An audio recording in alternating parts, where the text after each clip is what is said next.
el misterio del rapto de la iglesia. En la primera carta a los Corintios, capítulo 15, que va a ser nuestro pasaje principal, vamos a sentar las bases de esta conferencia y vamos a ver a través de esta serie preguntas como: ¿quiénes se van a ir en el arrebatamiento de la iglesia o en el famoso rapto de la iglesia? ¿Es el rapto de la iglesia lo mismo que la segunda venida de Cristo o son dos eventos con un intermedio de tiempo de separación? Cuando nos vayamos, ¿cómo nos vamos a ir? ¿El cuerpo, el alma o el espíritu? Los que están muertos, ¿dónde están ahorita?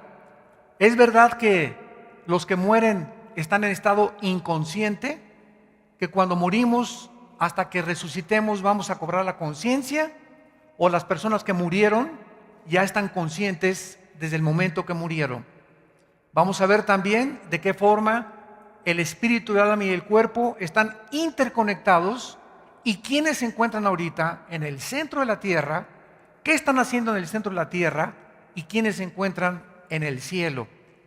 Y nuestros parientes que han muerto o hermanos en Cristo que están en el cielo ahorita, ¿qué están haciendo en el cielo?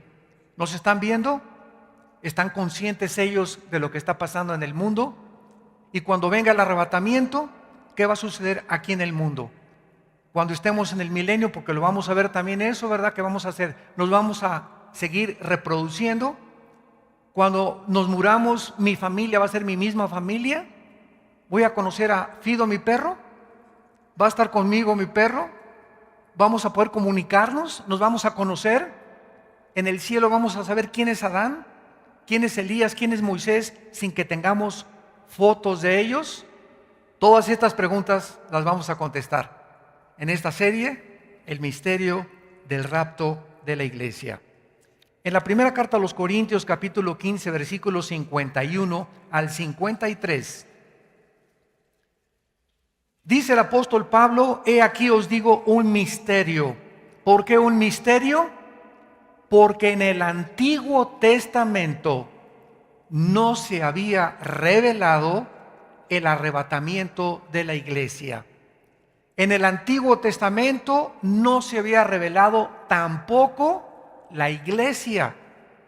Esta revelación, tanto de la iglesia como del arrebatamiento de la iglesia, o sea que el misterio consistía en que habría un tiempo en el que una generación de cristianos no íbamos a morir, íbamos a ser transformados de la noche a la mañana. Este misterio es una cosa escondida antes, se la reveló Dios al apóstol Pablo, no a Pedro, no a Juan, no a Santiago, se le reveló al apóstol Pablo. Y Pablo escribió el misterio que lo tenemos que conocer, que es el arrebatamiento de la iglesia, y el misterio de la iglesia que se encuentra en el capítulo 3 del libro de los Efesios. Entonces, por eso Pablo comienza diciendo: he aquí les digo el misterio. ¿Cuál misterio? Que no todos vamos a dormir, o sea, no todos vamos a morir, pero todos seremos transformados en un átomos. La palabra momento en el griego es la palabra griega átomos, que es en una fracción imperceptible de segundos, en un abrir y cerrar de ojos, o sea, en lo que tarda un parpadeo de ojos. Así de rápido, a la final trompeta, porque se tocará la trompeta y los muertos serán resucitados incorruptibles. Y nosotros, aquí Pablo está involucrando a los que cuando venga Cristo por nosotros estemos vivos, no vamos a morir. Ojalá que nosotros seamos esa generación que estamos esperando en cualquier momento el arrebatamiento de la iglesia. Vamos a ser transformados nuestro cuerpo. Y dice la Biblia: porque es necesario que esto corruptible se vista de incorrupción y esto mortal se vista de inmortalidad. En otras palabras, no podemos ir al cielo con este cuerpo, porque la sangre y la carne no pueden heredar el reino de Dios. porque este cuerpo fue diseñado por Dios para vivir en 4 dimensiones. Simplemente al salir de la Tierra al espacio, ya necesitamos escafandras y un traje de astronauta especial, porque las condiciones atmosféricas y la composición química del aire fuera de la atmósfera son diferentes a las que tenemos aquí en la Tierra. Entonces imagínense ir al cielo en este cuerpo. No podría, nuestro cuerpo se desharía, ¿verdad? Entonces necesitamos una transformación, ¿verdad? Un cambio imperceptible de nuestro cuerpo, para que sea transformado nuestro cuerpo en milésimas de segundo en un cuerpo perfectamente glorificado como el cuerpo de Jesucristo, como lo vamos a ver también. Y leamos rápidamente también en la primera carta a los Tesalonicenses, capítulo 4, primera de Tesalonicenses, capítulo 4, versículo 14 en adelante. Tampoco, hermanos, queremos que ignoren acerca de los que duermen, para que no se entristezcan como los otros que no tienen esperanza. Porque si creemos que Jesús murió y resucitó, así también traerá Dios con Jesús a los que durmieron en él, ¿verdad? Esto implica, ¿verdad?, que los muertos ya están con Jesús. Esto echa por tierra la famosa teoría de una secta que se llama los Testigos de Jehová, que enseñan que cuando morimos, estamos dormidos, en estado inconsciente. Dice que Jesús, cuando venga, va a traer con él a los que murieron antes que nosotros. Por lo cual os decimos esto en palabra del Señor, que nosotros que vivimos, que habremos quedado hasta la venida del Señor, no precederemos a los que durmieron. O sea, no vamos a ser arrebatados antes de los muertos, porque el Señor mismo, con voz de mando, con voz de arcángel y con trompeta de Dios, descenderá del cielo, y los muertos en Cristo resucitarán primero. Luego nosotros, vean el orden: primero, cuando venga Cristo en el arrebatamiento, todos los muertos de la iglesia de la cruz a nuestros días, lo vamos a ver. Los muertos del Antiguo Testamento no se van en el rapto. Apunta eso: los muertos del Antiguo Testamento van a resucitar hasta después de la tribulación, como lo vamos a ir enseñando. Entonces, en el rapto se van todos los que estamos en Cristo, los que fuimos bautizados en el cuerpo de Cristo por el Espíritu Santo, la iglesia, que no existía en el Antiguo Testamento. Los santos del Antiguo Testamento van a resucitar. Isaías 26, Daniel capítulo 12, el 1 al 3 lo vamos a ver, hasta después de la tribulación. Entonces, en el rapto es para todos los cristianos, desde Pentecostés hasta el día que Cristo venga por nosotros. Y dice así: y luego nosotros que vivimos, los que hayamos quedado, seremos arrebatados juntamente con ellos en las nubes para recibir al Señor en el aire, y así estaremos siempre con el Señor. Por tanto, aliéntense los unos a los otros con estas palabras. Esta es una de las verdades más grandes, más profundas y más emocionantes de la Biblia: la doctrina del arrebatamiento de la iglesia. Una doctrina que inclusive está siendo negada. En mis viajes yo me he encontrado pastores que están diciendo que no es verdad que existe el rapto. Hasta ese grado se ha llegado a introducir estas herejías. La Biblia dice que millones de personas de repente vamos a desaparecer del mundo, y la mayor parte de los seres humanos que se queden aquí van a quedarse con la baba colgando. Van a preguntarse, ¿verdad?, qué pasó en los periódicos mañana en la mañana o el día que pase el arrebatamiento. Los medios de comunicación, Fox News, CNN, Televisa, ¿verdad?, Televisión Azteca, Telemundo, Univisión, todos los sistemas masivos de comunicación, desaparecieron millones de personas de repente. Voltearon millones de personas y ya no está la esposa, ya no está tu esposo, ya no están tus hijos, ya no están los bebés en los hospitales, aviones que se van a estrellar porque los pilotos desaparecieron, grandes accidentes de tránsito en todas las carreteras, porque de repente choferes desaparecieron de sus vehículos y va a ser un caos internacional. Millones de parejas serán separadas, el incrédulo se quedará, el creyente desaparecerá. Aviones sin pilotos, choferes sin vehículos, niños en sus cunas, gobiernos se quedarán sin cientos de políticos, barcos sin sus capitanes, etcétera, etcétera. ¿Qué es el rapto en primer lugar? Vamos a definir doctrinalmente qué significa el arrebatamiento de la iglesia. Es el próximo evento en el calendario profético de Dios. Lo próximo que va a suceder dentro de las profecías de la Biblia es el arrebatamiento de la iglesia. Dicho de manera simple, es la primera fase de la venida de Cristo y la intersección de dos eventos: la resurrección de los muertos, o sea, los creyentes de la época de la iglesia, y la transformación instantánea de nuestros cuerpos. Cuando Cristo regrese, va primero a venir en el aire sin poner los pies en la tierra. Viene por nosotros para sacarnos con Él, y mientras nos vamos con Él, van a pasar en la tierra 7 años de tribulación.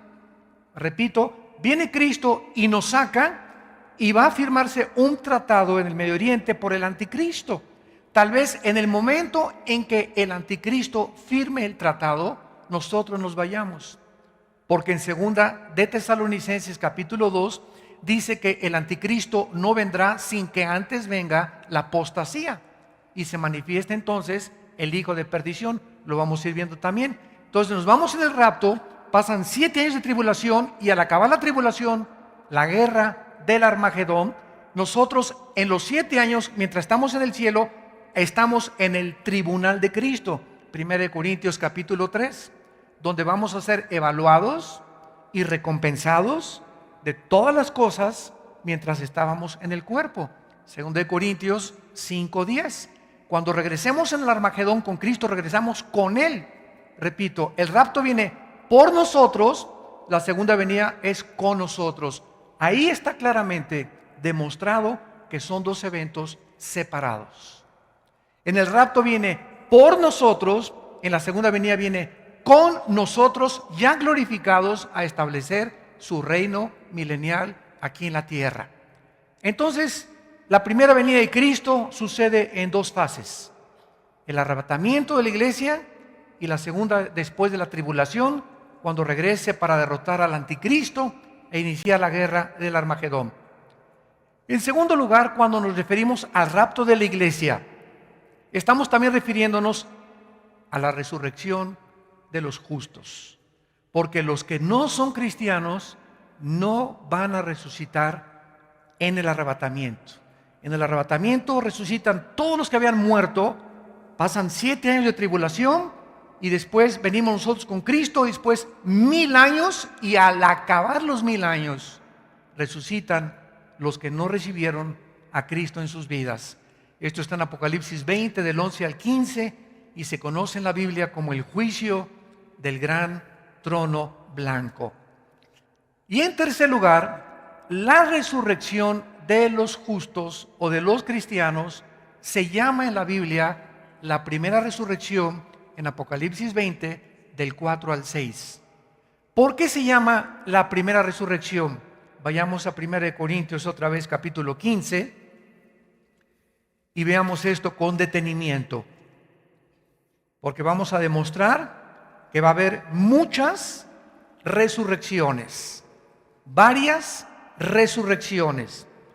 Dice el versículo 22, 1 Corintios 15, porque así como en Adán todos mueren, en Cristo todos serán vivificados, pero cada uno en su debido orden. Aquí ya está hablando Cristo de un orden de las resurrecciones. Las resurrecciones van a tener un orden. ¿Quién fue el primero que resucitó? Claro, ¿verdad? Porque antes de Cristo resucitó Lázaro, ¿no es verdad? Pero Lázaro volvió a morir. Todos los que resucitaron antes de Cristo volvieron a morir. Pero Cristo es el primer ser humano, el primero, por eso se llama el primogénito de los muertos, que cuando resucita ya no vuelve jamás a morir, porque se trataba de eso, que con su resurrección venciera la muerte y nos mostrara a todos nosotros que así como Él resucitó, nosotros también viviremos con Él y no volveremos jamás en la eternidad a morir. Entonces dice aquí en Corintios, cada quien en su orden. Cristo, número 1. 2, ¿quién resucitó con Cristo? ¿Se acuerdan que se abrieron las tumbas? ¿Se acuerdan de la resurrección de Cristo? Y muchos que habían muerto resucitaron, ¿verdad? Tal vez entre ellos iba Lázaro también, pero hubo cantidad de santos que resucitaron para cumplir la fiesta de Levítico 23, que se llama la fiesta de las primicias, cuando los sacerdotes entregaban el fruto, ¿verdad? O el pueblo a los sacerdotes, recibían el fruto y recibían una gavilla junto con el fruto. Entonces el fruto es Cristo, el primer fruto entre los muertos, y la gavilla tenía que acompañarlo, que eran los que resucitaron juntamente con Él. Y luego dice el versículo 23, luego los que son de Cristo en su venida. Aquí se está refiriendo, ¿verdad?, ya a nosotros en el arrebatamiento, y luego el fin, cuando entregue el reino de Dios. Muy bien, después de nosotros, ¿quién va a resucitar? Después de nosotros, ¿quién sigue en la resurrección? Bueno, siguen, ¿verdad?, los 144,000. En la tribulación van a resucitar los 144,000. Y ahí ya llevamos 4 resurrecciones. Cristo, las primicias, nosotros y los 144,000. Se ven en Apocalipsis 14 en el cielo, alabando a Dios en el monte Sión. Después de ellos, ¿quién va a resucitar? Los 2 testigos. Apocalipsis capítulo 11. Muchos dicen que es Elías y que es Moisés. Puede ser, puede que no sea, a lo mejor es Enoc y Moisés. Entonces, después viene la resurrección de los 2 testigos, que en Jerusalén los 2 se van a levantar enfrente de toda la gente. Y después de ellos, al final de la tribulación, viene la resurrección de todos los santos del Antiguo Testamento. Qué importante es, santos de Dios, que ustedes tengan esta doctrina y que sepan exactamente, escatológicamente, las profecías de la palabra de Dios. Y después, al acabar el milenio, la última resurrección, los malos, que van a presentarse, y ya vamos a estar nosotros como el gran jurado, donde Dios va a mandar al lago de fuego a todos aquellos que rechazaron y que no quisieron nada con su Hijo Jesucristo. En aquel tiempo, entonces, Dios les va a demostrar que Él nunca mandó a nadie al infierno. Como me dijo una vez una viejita, ay, hermano Alducin, Dios es más bueno que San Crisóstomo. Le dije, sí, Dios es bueno, claro, Dios es amor. Y me dice esta viejita, es que Dios no va a mandar a nadie al infierno porque es muy bueno Dios y al final va a perdonar a todos. Y le dije, amén, yo estoy de acuerdo con usted. Dios no va a mandar a nadie al infierno, ellos se van a ir solitos. De tal manera amó Dios al mundo que dio a su Hijo unigénito, para que cualquiera de ustedes en esta mañana y los que deben a traer los millones por la televisión no se pierdan. Dios abrió sus brazos en la cruz y dijo, los amo. Me acusan de injusto. Una vez me dijo un ateo, oiga, es que no es justo, me dice, dentro de la justicia y la jurisprudencia y las leyes por aquí por allá, no es justo que Dios nos culpe de un pecado de Adán y Eva y que hayamos nacido todos pecadores por la culpa de un par como ustedes enseñan en la Biblia. ¿Usted considera eso justo? Y le dije, no, no es justo, tiene usted razón. Y le pregunté, ¿y acaso es justo que alguien pague por usted? Ah, caray. Le dije, pues así como usted acusa a Dios de injusto, también es injusto que alguien haya pagado todas las maldades y todas las blasfemias que usted hizo en la cruz. Y es lo que Dios nos ofrece en la cruz del Calvario, para que Él sea el que justifica y nadie se atreva a decirle, eres un Dios injusto. ¿Me acusas de injusto? ¿Es justo que haya muerto por ti y haya pagado por ti? Pues es lo que te ofrezco. que yo pago por ti todas las tonterías, las blasfemias, las fornicaciones, los abortos, los latrocinios, los homicidios que tú has hecho en tu vida. Todo lo pago yo por ti, no tienes tú por qué pagar nada, lo pago con mi sangre y con mi vida en la cruz. Esta es la injusticia más grande, que alguien entre cuando Barrabás había sido el criminal más grande de todos los tiempos, y de repente entró un soldado y le abrió la puerta a Barrabás y le dijo: eres libre, Barrabás. Y Barrabás salió, pero ¿cómo que soy libre? ¿Por qué? Porque alguien, el que está allá afuera, pagó por ti. Eso es lo que Dios, el mensaje que Dios nos da. Somos libres. Pero ¿cómo es posible si yo fui bandido, borracho, parrandero y jugador? Marihuano, neurótico, esquizofrénico, 4 o 5 divorcios y maté, etcétera, etcétera. Eres libre. Pero esto no es posible. Alguien tiene que pagar. Yo tengo que... No, es que ese es el mensaje del Evangelio y de la gracia de Dios. Dios paga en nuestro lugar lo que nosotros merecíamos pagar por amor de su Hijo Jesucristo. Para que Dios sea el que justifica y que nadie se atreva a decirle a Dios que es injusto. Porque es más injusto que Él haya pagado en nuestro lugar. Muy bien, vamos ahora a ver rápidamente qué sucede cuando morimos, para comenzar a poner las primeras bases para ir desde la A hasta la Z, para poder entender cómo se va a llevar a cabo esta reunión de nuestro cuerpo, nuestra alma y nuestro espíritu en el arrebatamiento.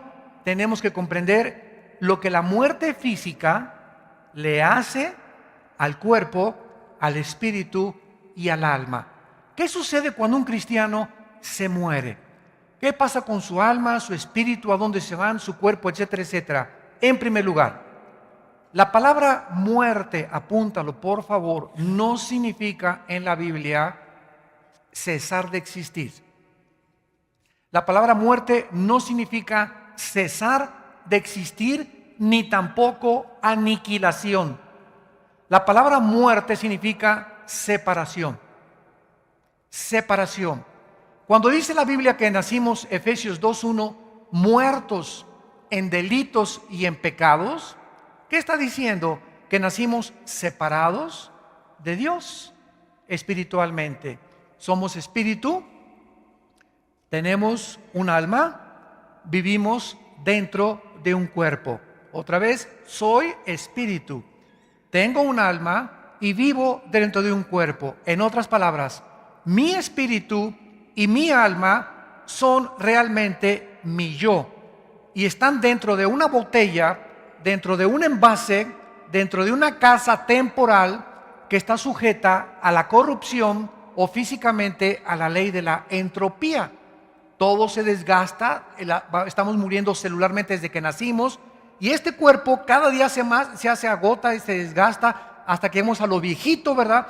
Nacemos chiquitos y llegamos a la vejez, y el alma y el espíritu se van renovando dentro de nosotros. Esto se hace cada vez más viejo, pero el interior, con la palabra de Dios, va haciéndose más fuerte y más fuerte y más fuerte y más fuerte. Cuando Adán y Eva pecaron, el espíritu se apagó, se separó de Dios, y desde Adán hasta nuestros días nacemos ¿cómo? Con alma y con cuerpo exactamente igual que los animales, porque los animales tienen alma. Entonces, desde Adán hasta nuestros días, todos nosotros nacimos con el alma y con el cuerpo. La única diferencia entre nosotros, aún separados de Dios espiritualmente, entre nosotros y los animales, es que aún cuando nacimos separados de Dios, muertos espiritualmente a Dios, Dios puso dentro del alma la conciencia de la eternidad. Eclesiastés 3:11. Porque los animales no tienen conciencia de la eternidad. Los animales no saben que van a morir. Los animales no tienen conciencia de su existencia, pero nosotros sí la tenemos. Esa es la diferencia entre nosotros y los animales. Cuando Cristo vivía, se acercó a un hombre llamado Nicodemo, religioso, le decían San Pancracio de Tlalnepantla.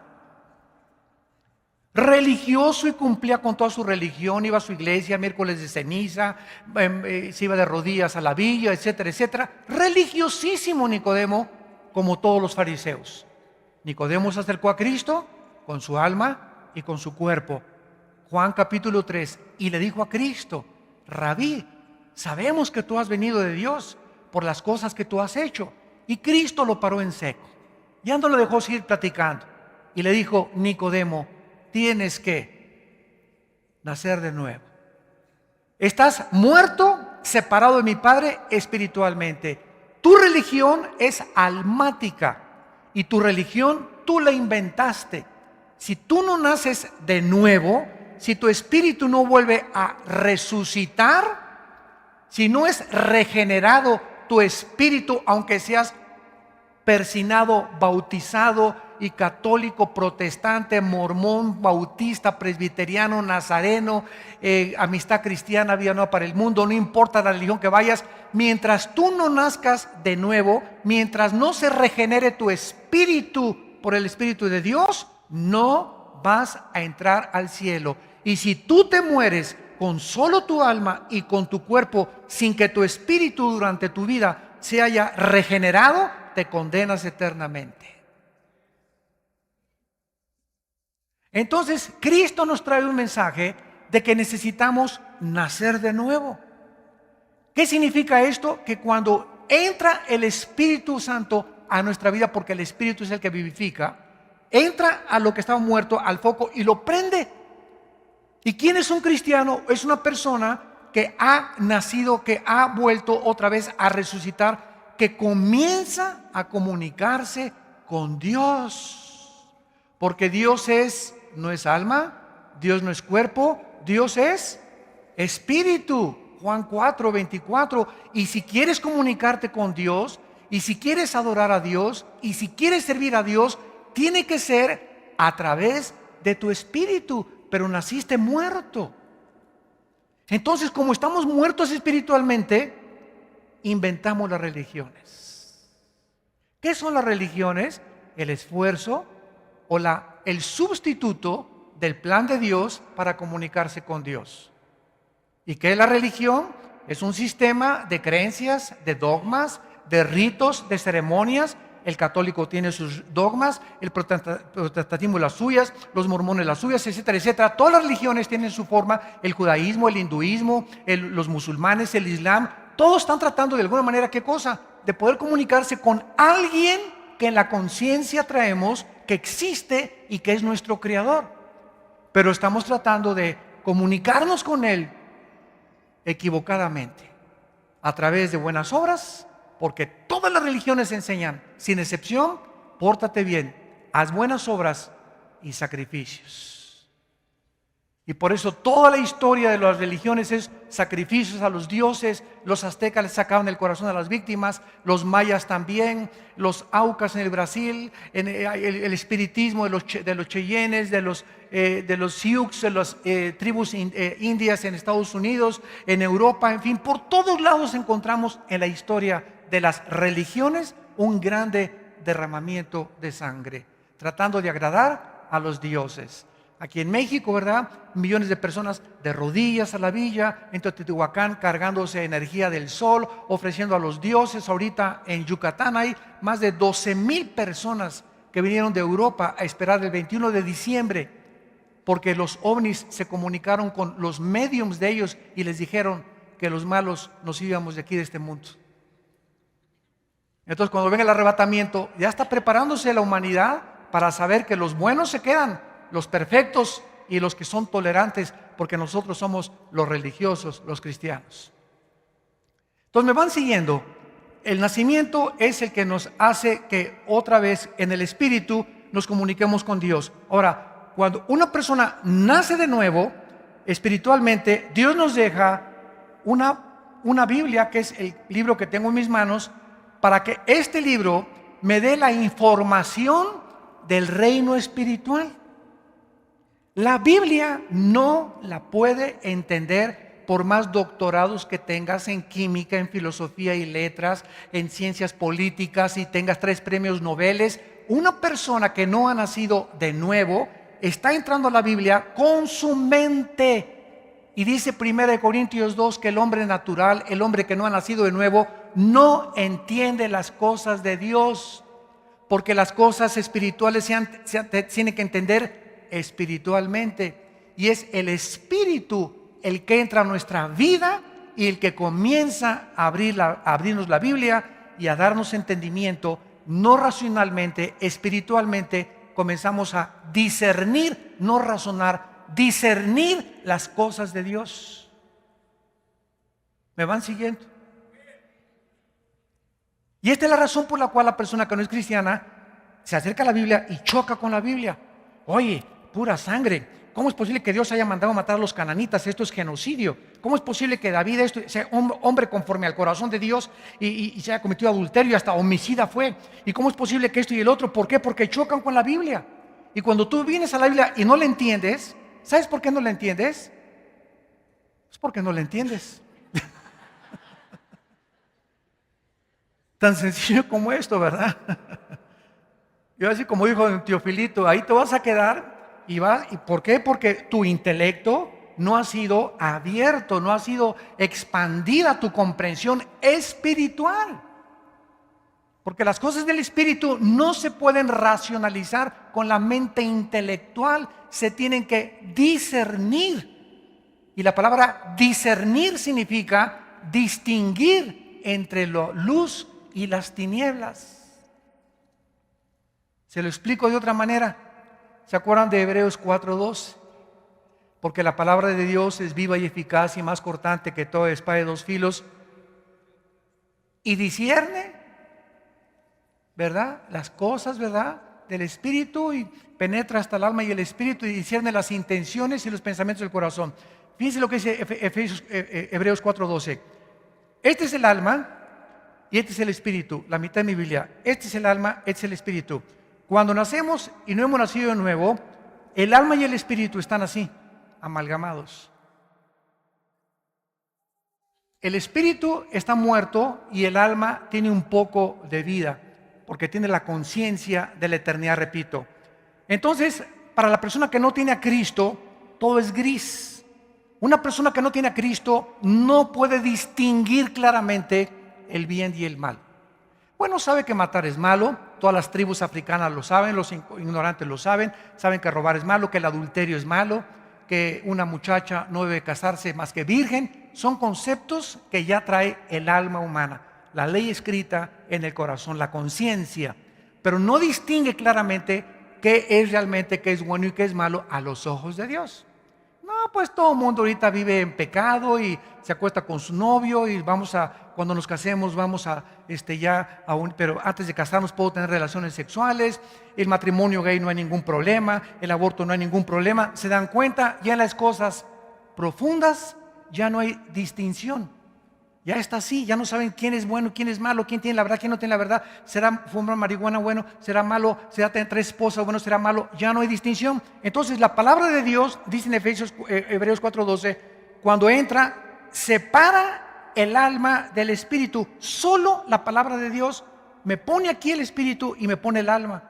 Y entonces Dios comienza a comunicarse a mi espíritu y mi espíritu comienza a mandarle la información a mi alma para cambiar mi manera de pensar. Nadie puede cambiar a un ser humano su manera de pensar más que la Biblia. Nadie. Por más que tengas 5 idiomas y políglota y culto, nadie puede cambiar tu manera de pensar más que la Biblia. Entonces, la Biblia, Romanos 12:2, no se conformen a este mundo, sino transfórmense. El espíritu, la comunicación al espíritu viene de este libro. Mi espíritu solo puede tener contacto con Dios a través de la Biblia. Entonces la Biblia se comunica a mi espíritu, me comienza a mostrar las cosas de Dios, mi espíritu le comienza a pasar la información, escúchenme, a mi alma, a mi mente. El alma está en la mente. Mi mente comienza a ser transformada. Híjole, tengo que tratar bien a mi esposa. El adulterio no va a ser bendición. Tengo que obedecer a mis padres, tengo que pagar impuestos, tengo que hacer esto, comienzo mi mente a cambiar, yo tengo que mi dinero dárselo a Dios, muchas cosas comienzan a ser transformadas en mi manera de pensar. Ya no soy el que yo era antes de que mi espíritu estuviera muerto. Y una vez que mi alma comienza a ser transformada, mi alma comienza a gobernar mi cuerpo. Y mi cuerpo se comienza a convertir en mi esclavo. ¿Que quiero una pizza a las 2 de la noche? Cállese, no le doy nada. ¿Que esa muchacha comienza a relinchar como caballo de las muchachas, verdad? Nada, Señor, ayúdame, ¿verdad? Mi esposa nada más. Y comienzo a decirle a mi cuerpo las pasiones que están dentro de ese cuerpo. Aquí en el cuerpo opera el pecado. Aquí operan los demonios. Los demonios no operan en el espíritu, porque no hay comunión entre el espíritu y las tinieblas. Si hay demonios en tu vida, no están en tu espíritu. Por eso un cristiano no puede ser poseído, porque le pertenecemos a Dios. Pero puede ser influenciado en tu cuerpo y gobernar tu cuerpo y dominar tu cuerpo y crear de la pornografía un hábito, una obsesión, del alcoholismo, de las drogas, del odio, etcétera, etcétera, que infectan a tu alma. Porque cuando el cuerpo no se somete al alma, la mente es infectada.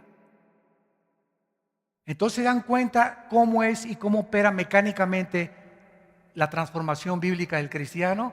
El espíritu tiene que nacer de nuevo, el espíritu tiene que ser alimentado con la palabra de Dios. Mientras más leo la Biblia, mientras más medito, mientras más tengo comunión con Dios, más mi mente se renueva. Y mientras más se renueva mi mente, más fuerte soy mentalmente, porque mi cuerpo trae una fuerza como ustedes no se imaginan. Cristo se lo dijo en Getsemaní: el espíritu está presto, pero la carne es débil, débil, débil, débil. Y por eso le pregunto a una persona: ¿por qué fumas? ¿Qué no sabes que el cigarro te infecta las encías, la laringe, el esófago, todo, y que el alcohol te amuele el hígado? Sí, sí lo sé, hermano, pero no puedo dejarlo de hacer. O sea, esa persona tiene una fuerza en el cuerpo mucho más grande que su fuerza de voluntad. Yo sé que la pornografía me afecta, pero soy adicto. Hay algo que me lleva a la pornografía y que yo sé que está mal, pero me lleva contra eso, y veo que mi cuerpo vence a mi alma, vence mis pensamientos. ¿Por qué? Porque tu alma no está renovada. Eres débil mentalmente y la fuerza de voluntad no sirve. Dice en Romanos 8: si por el espíritu vences la carne, vivirás. Muy bien, una vez que hemos comprendido más o menos esto, vamos a ver ahora a continuación, en segundo lugar, en el capítulo 35 del libro del Génesis, la diferencia entre el espíritu y el alma. Hay algunas enseñanzas de algunas iglesias que enseñan la famosa dicotomía, dicodos, que el alma y el espíritu es lo mismo y que son términos intercambiables. ¡Qué gran error! Tanto etimológicamente, la etimología es la rama de la ciencia que estudia la raíz de las palabras. Y saben ustedes que casi todos los lenguajes vienen del latín y del griego. Entonces, cuando estamos una etimología o cuando estamos hablando de palabras, qué importante es definir qué estamos diciendo, ¿verdad? Yo en mis debates que tengo con los ateos o con comunistas o con musulmanes en la televisión, en el radio, siempre me enfrento con lo mismo. Me encuentro con personas que quieren debatir conmigo y están usando términos que ni ellos mismos conocen. Entonces tengo que regresar: oye, ¿qué quieres decirme con lo que tú me estás, con esa palabra que usaste? Entonces, cuando comenzamos a definir los términos, comenzamos ya a aclarar un poco más la comprensión de la mente para poder tener un diálogo más comprensible o más racionalmente contra estas personas. En Génesis 35, en el versículo 18 y en el versículo 29, encontramos, como más adelante en el Nuevo Testamento, muchos más, que el alma y el espíritu son dos entidades totalmente diferentes. Dice así Génesis 35, 18: aconteció que al salírsele, ¿qué cosa? Apúntalo ahí en tu Biblia. Esa palabra alma es la palabra hebrea Nepesh, así como suena, N-E-P-E-S-H, Nepesh. La palabra, la letra o las letras SH en el hebreo se pronuncian en hebreo como J. Entonces se pronuncia Nepej. Y los judíos, como los alemanes, ponen mucho énfasis en el. No voy a hacer otra cosa, ¿verdad? No se asusten. Nepej. Todos, por ejemplo, dicen Yeshua a Mashiach. O sea, Jesús el Mesías. Se escribe Mashiach. Jesús el Mesías en el hebreo. Pero se pronuncia la CH. Yeshua Mashiach. Y siempre pronuncian dándole mucho énfasis a la palabra J en el hebreo. Entonces la palabra Nepej, alma. Ahora el versículo 29. Y exhaló Isaac, ¿qué cosa? El ruach, que se escribe R-U-A-C-H, ruach en el hebreo, y se pronuncia igual, ruach. Aquí vemos que al morir dos personas diferentes, el Espíritu Santo nos muestra que se salieron de esa persona dos cosas de un cuerpo muerto. Cuando morimos hay dos cosas que salen de dentro de nosotros: el alma, nepej, y el espíritu, roaj. Estas dos palabras etimológicamente, que significan dos cosas distintas, nos muestra que son diferentes, como Hebreos 4:12. La palabra de Dios discierne el alma y el espíritu. 1 Tesalonicenses 5:23, para que todo vuestro ser, espíritu, alma y cuerpo sean guardados irreprensibles en la venida de Cristo. Entonces yo no encuentro, ¿verdad?, ninguna discrepancia o ningún argumento para sostener que el alma y el espíritu son diferentes. Ahora, muy bien, ¿cuál es la diferencia? Apúntalo. El alma es el centro de nuestras emociones, sentimientos, la voluntad y el intelecto. Otra vez, el alma es el asiento de las emociones, los sentimientos, la voluntad y el intelecto.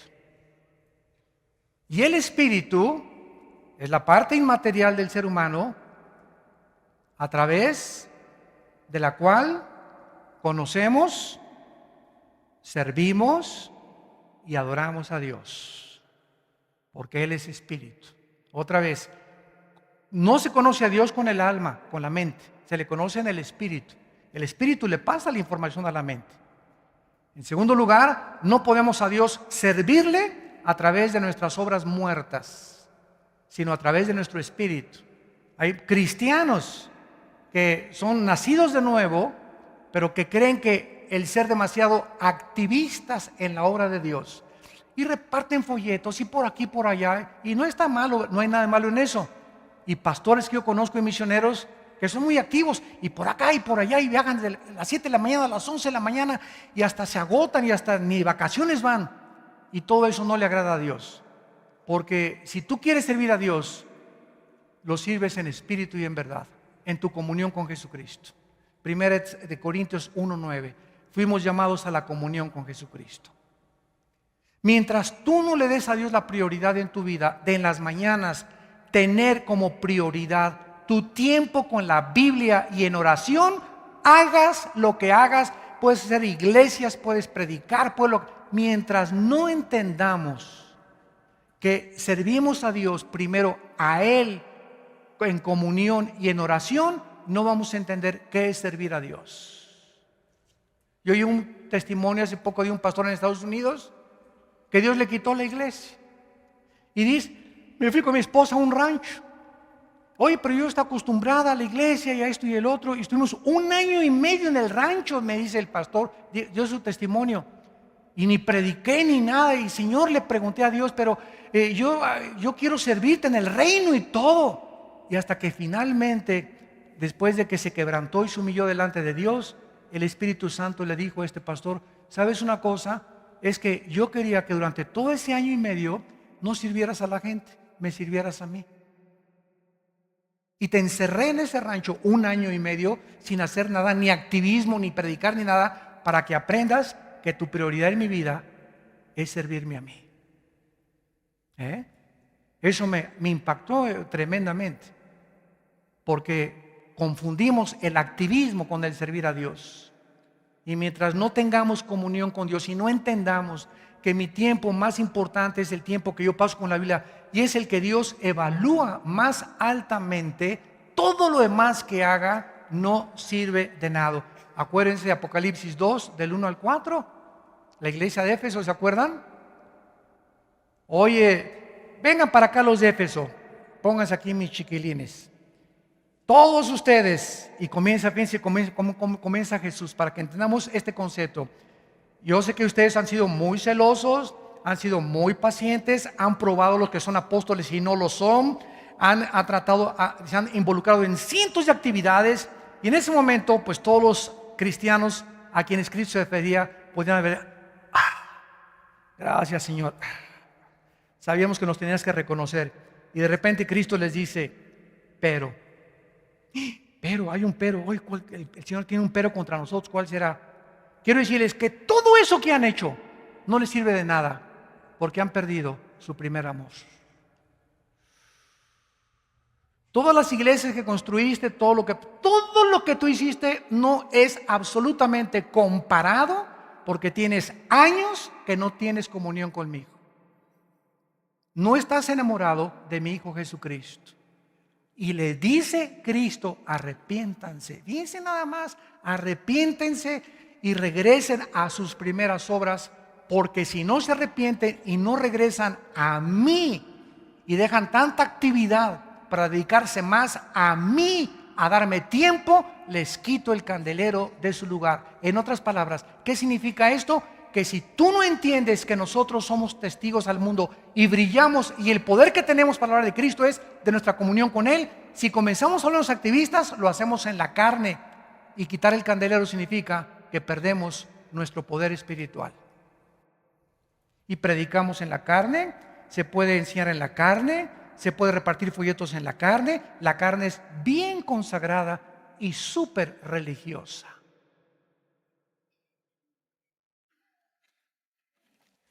Muy bien, veamos ahora a continuación, ¿verdad? Entonces, que al morir, ¿qué pasa? Espíritu, alma y cuerpo.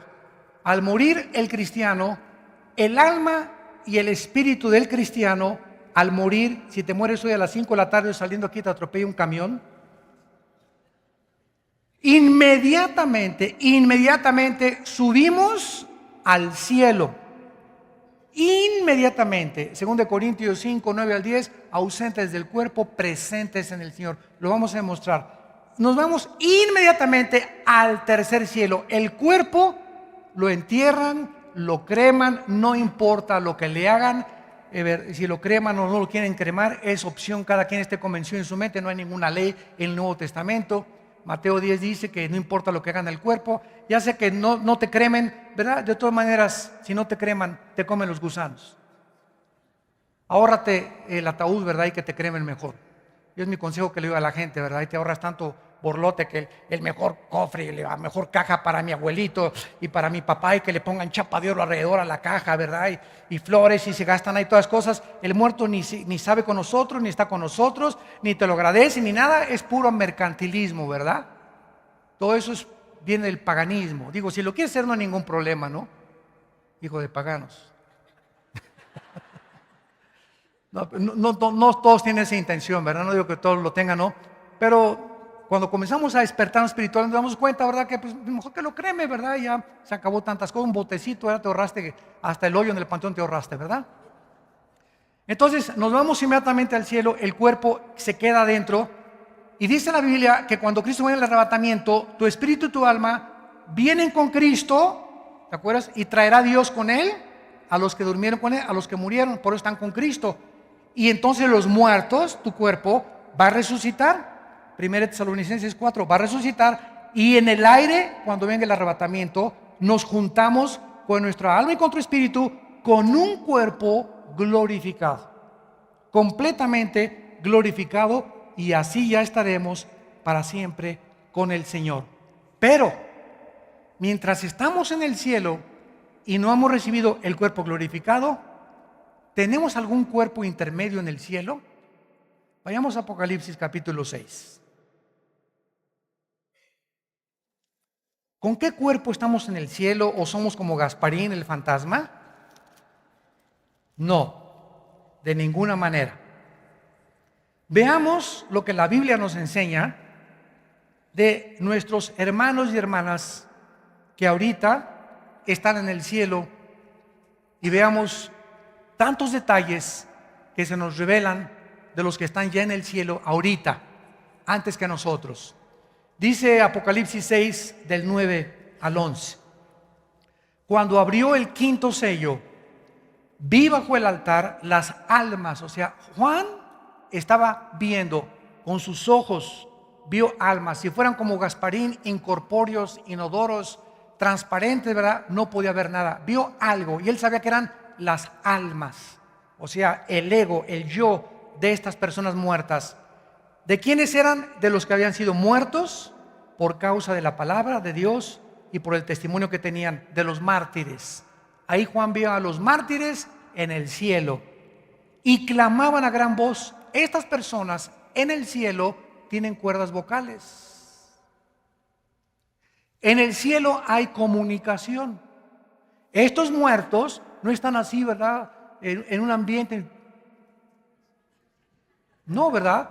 Se pueden comunicar y se pueden comunicar con Dios. Y nos damos cuenta entonces que tienen cuerdas vocales.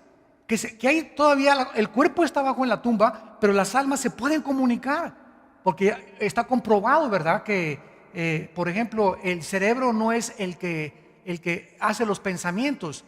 Ustedes saben que fue uno de los argumentos más fuertes que yo he encontrado contra el ateísmo. El ateísmo establece que somos materia, básicamente el materialismo. Y el ateísmo se estrella porque tú le dices a un ateo: oiga, espérenme una cosa, pero la materia nunca producirá los pensamientos. Ha sido uno de los argumentos más fuertes que tengo contra el ateísmo. Si tú dices que todo fue material y venimos de la materia, etcétera, etcétera, ok, pero ¿quién le puso a la materia los pensamientos? Los pensamientos en nuestra mente pertenecen al mundo invisible. Síganme con cuidado. No son materiales los pensamientos, ¿correcto? Entonces pertenecen al mundo espiritual, y por eso es que los demonios, como nuestros pensamientos operan en el mundo espiritual, intangible, no terrenal, no físico, no material, los demonios y los ángeles tienen acceso a nuestros pensamientos. Y por eso Dios quiere que cambiemos nuestros pensamientos, porque si nuestros pensamientos nos domina el mundo espiritual. Pero si mis pensamientos comienzan a ser transformados por la palabra de Dios, comienzo con mis pensamientos a darme cuenta que mayor es el que está dentro de mí que el que está en el mundo. Porque cuando vengan pensamientos a atacarme de tentaciones pornográficas o sexuales, o de alcohol, o de drogadicción, o de robo, de homicidio, mi mente está fortalecida para rechazar eso, y me doy cuenta que soy un guerrero de Dios. Te has convertido en una guerrera de Dios porque has vencido. Y eso es lo que significa que hemos vencido por la palabra del testimonio y por la sangre del Cordero. Entonces, los pensamientos pertenecen a otro ámbito que no es el material, señor ateo, con el respeto que se merece. Los pensamientos pertenecen a un mundo que no se puede ver más que a través del Espíritu y de la Biblia. Entonces, en el cielo sigue la comunicación, y dice la Biblia a continuación que estas almas no solamente se comunican, sino que también están junto a Dios, porque le están hablando a Dios hasta cuándo, y reconocen que Él es el Señor, que Él es santo y que Él es el único verdadero del universo. Y vean ustedes lo que estas almas le están diciendo a Dios en el cielo. Esto es asombroso. Le dicen a Dios en el cielo: Señor, ¿por qué no juzgas y vengas nuestra sangre en los que moran en la tierra? Pregunta: ¿estas almas en el cielo están pidiendo venganza? O fíjate la importancia de los términos. Es que el juez que me condenó a muerte se quiso vengar de mí. Espérame tantito, pitirijas, cuijas, chijas. El juez y la ley que te condenó a muerte, cuando se ejecuta la pena capital, no es venganza, es vindicación a la sociedad del mal que tú hiciste. Entonces, no confundas la venganza con la vindicación. Estas almas no están pidiendo venganza, están pidiendo en el cielo: Señor, ya acaba con tantos crímenes, Padre Santo, acaba con tantas violaciones, con tanto derramamiento de sangre. Oh Dios, ¿cuándo va a ser este momento? Porque ellas saben en el cielo que nos están viendo. Esto significa que nos están viendo y que saben que no ha acabado en el mundo todavía el borlote que tenemos aquí abajo. Y le están diciendo a Dios: ¿hasta cuándo? Dios no puede decirles cuándo, porque las cosas secretas pertenecen a Dios. Entonces Dios no les contesta a estas almas, y simplemente en el cielo se les dice, ¿verdad?, que se les dan vestiduras blancas hasta que esperen todos los que han de ser muertos como ellos. Y entonces sabrán cuándo el tiempo ha llegado, porque ni el diablo conoce el tiempo final del Señor Jesucristo. Nadie sabe el día y la hora de cuando Cristo acaba con todo, más que Dios. Esto le pertenece a la sola potestad de Dios.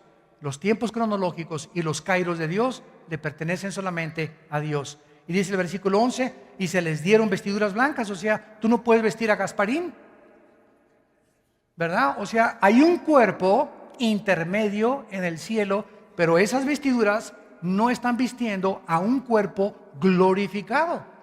Hasta que esas almas bajen con Cristo en el arrebatamiento, sus cuerpos resuciten, su ADN.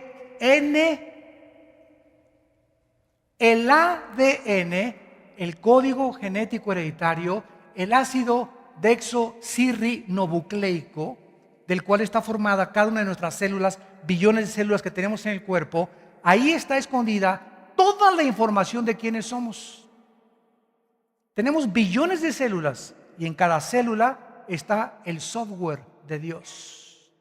Señor ateo, ¿quién le puso ese software?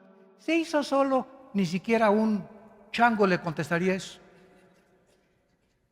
La información, ¿de dónde viene? La información tiene que venir siempre, señor ateo, de una persona inteligente. Si usted se encuentra un CD y lo mete en una computadora, ¿quién le puso esa información al CD? El CD agarro y vale 5 centavos el CD, la pura materia, el puro software. Pero ese CD contiene una información, y si lo peso el CD en una báscula, pesa 3 o 4 onzas. Sin embargo, ese CD no vale nada. Lo que vale es la información dentro del CD. ¿Quién puso esa información? ¿El aire? Oiga, aquí hay una información codificada impresionante, que cuando nacemos, las 23 células de mi madre y las 23 células de mi padre, los cromosomas, se juntan y alguien le dice: tú vas a hacer a la semana corazoncito, a las 3 semanas se forma el corazón, comienza a bombear ahorita, esta va a ser la oreja, esta va a ser la piel, esta va a ser el páncreas, este va a ser el sistema digestivo, esta va a ser la piel. Oye, ¿se hizo solo? Aquí hay una información codificada. ¿Quién está dando órdenes a ese cigote para que comience a desarrollarse dentro del vientre de nuestra madre, nuestro ser?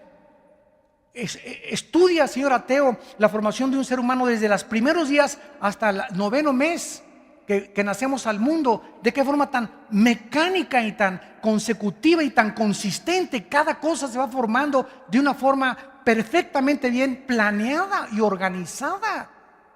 Y la orejita ya, y el corazón, y comienza a bombear la sangre y todo eso, ¿verdad? Es como si dijeras: esa fábrica de llantas se hizo sola. Nos damos cuenta que profesando ser sabios nos hicimos necios. Y se les dijo a estas almas que se esperaran a que se completara el número de sus hermanos que iban a morir en el cielo. Así pues, esta palabra dormir, que se usa koimao en el griego, viene de koimetería, que significa cementerio, lugar donde duermen los cuerpos. De ahí viene la palabra cementerio, de la palabra griega koimetería. De ahí viene la palabra dormir. Entonces, cuando dice la Biblia y durmió, significa que el cuerpo es el que está dormido, pero nuestra alma y nuestro espíritu está en el cielo.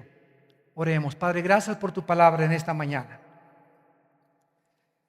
Gracias, Señor, porque tu Espíritu Santo nos va a ir abriendo en esta serie, poco a poco, Señor, el entendimiento para ver las maravillas de tu ley. Oh Dios, cuántas cosas escondidas tienes para nosotros, grandes e incomprensibles. Oh profundidad de las riquezas de la sabiduría y el conocimiento de Dios. Porque ¿quién conoció la mente de Dios? Más que el Espíritu que todo lo escudriña. Gracias, Señor, por habernos dado tu Espíritu y habernos dado un espíritu de sabiduría, de inteligencia, de conocimiento y de discernimiento espiritual, y habernos permitido entrar a este mundo espiritual que el ser humano está intentando entrar a través de la brujería y de las religiones y del ocultismo equivocadamente, pero que la Biblia nos dice que es Jesucristo el que nos vino a abrir la puerta al mundo espiritual, porque Él dijo que nadie te conocía a ti más que Él y aquellos a quienes Él les quiera revelar a través del arrepentimiento de sus pecados y la aceptación de que Él pagó en una cruz en nuestro lugar. En esta mañana, todos ustedes también por la televisión que quieran aceptar a Cristo en su vida, ahí desde tu lugar, dile a Dios. Tal vez estás en un hospital viéndonos, en una sala, en un cine, en un bar o en tu casa. Dile a Dios: Señor, cosas grandes e incomprensibles que no entendía, las comienzo a entender. Y ahora comprendo que tú eres Dios y que yo necesito despertar espiritualmente, resucitar espiritualmente para poder caminar contigo y entender tus pensamientos. Me arrepiento de mis pecados. Creo que en la cruz pagaste tú, Jesús, por ellos con tu sangre preciosa, y te pido que a los 3 días entres a mi corazón como mi Señor y mi Salvador. En el nombre de Jesús. Amén.